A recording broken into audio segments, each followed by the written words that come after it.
Bonjour à tous, je vais donc continuer à corriger ce TD7 de mécanique, mais avant de procéder, donc je vais vous faire un petit rappel sur ce qu'est le moment d'inertie qui nous renseigne sur comment est répartie la masse par rapport à un axe, par rapport à une droite.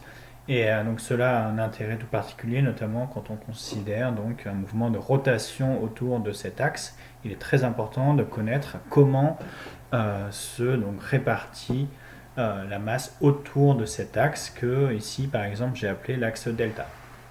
Alors pour le moment d'inertie, il faut bien donc on a deux cas. On a le cas où finalement on a des masses discrètes, donc c'est ce que je vais représenter ici en haut. On a trois masses, de masse M1, M2, M3, qui sont distantes par rapport à l'axe delta de distance respective R1, R2 et R3. Et comment on calcule donc le moment d'inertie? Le moment d'inertie, c'est tout simplement une somme donc sur toutes ces masses, donc des MI RI au carré. Ici, par exemple, ça serait M1 fois R1 au carré, plus M2 fois R2 au carré, plus M3 fois R3 au carré. Voilà, donc ça c'est dans le cas discret et ça peut être complètement donc généralisé au cas continu. Il suffit juste de dire que maintenant les petites masses unitaires en fait ce sont des éléments infinitésimaux de masse, donc de masse dm, qui sont chacun d'entre eux localisés enfin, à une distance petit r donc de la droite delta. Et donc du coup le moment d'inertie c'est donc une somme continue, donc une intégrale sur tout l'objet. Si c'est un objet 1D, c'est une intégrale simple. Si c'est un objet 2D, c'est une intégrale double. Et enfin, si c'est un objet 3D, c'est une intégrale triple. Ce qui est important, c'est de parcourir tout l'objet et de le décomposer en petits éléments infinitésimaux de masse, petit dm. Voilà, donc ça c'est le cas continu. Et donc on a besoin aussi du théorème dit de Huygens, qui est le théorème suivant. C'est un théorème qui s'applique sous deux conditions et permet de retrouver quel est le moment d'inertie par rapport à une droite delta prime qui est parallèle à la droite delta. C'est-à-dire si on connaît déjà I delta, alors on peut connaître I delta prime. Ça, c'est possible que si delta prime est strictement parallèle à delta, et enfin que delta passe par le centre de gravité de l'objet qu'on considère. Et dans ce cas-là, on peut appliquer le théorème de Huygens qui est rappelé ici, qui est que le moment d'inertie par rapport à delta prime est égal au moment d'inertie par rapport à delta plus m fois la distance entre delta et delta prime au carré. Voilà.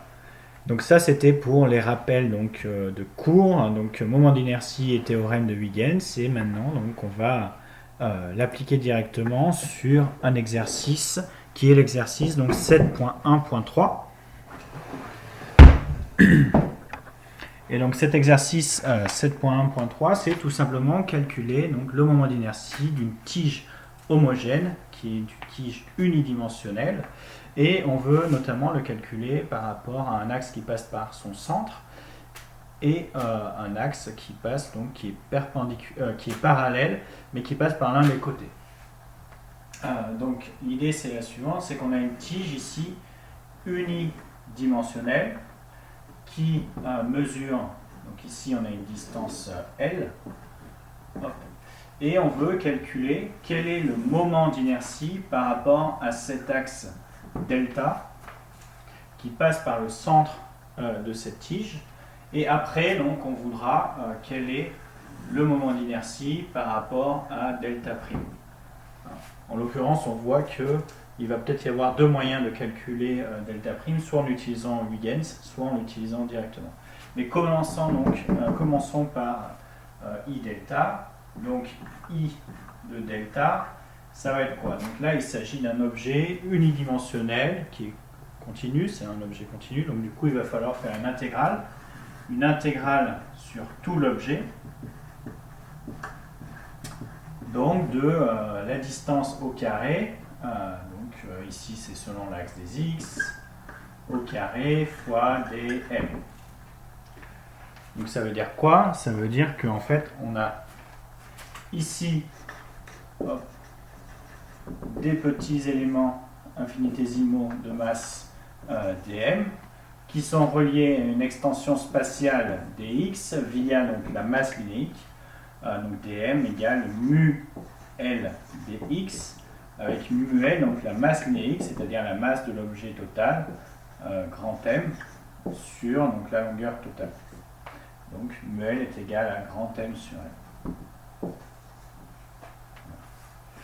L. Si on oriente notre axe des x dans cette direction et qui a pour origine donc l'axe delta, là on a O, là on a x, du coup celui-là il est situé en x et celui-là donc il va être en x mais qui est négatif.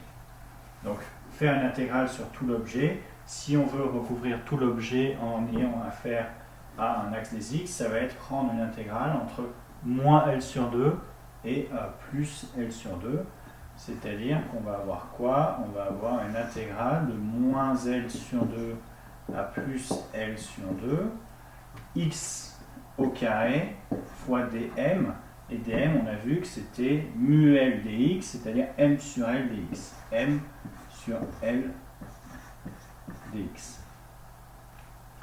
M sur L c'est une constante, donc il faut juste intégrer x au carré, ce qui donne x au cube sur 3. Donc on obtient quoi? On obtient m sur L, et ensuite donc on a x au cube sur 3 pris entre moins L sur 2 et plus L sur 2. Donc ça fait quoi? Ça fait L cube sur 8, L cube sur 8, donc L cube sur 24. Donc ça c'est m sur L fois L cube sur 24, moins, donc ça fait plus L cube sur 24. Donc ça c'est L cube sur 12, on a un L ici, donc à la fin on obtient quoi? On obtient m L carré sur 12, qui est donc le moment d'inertie par rapport donc, à l'axe delta, qui passe ici par le centre de la tige. Et du coup, ce centre de la tige, c'est aussi donc, le centre de gravité. Voilà, donc ça c'est pour I delta. Si on veut I delta prime, on voit bien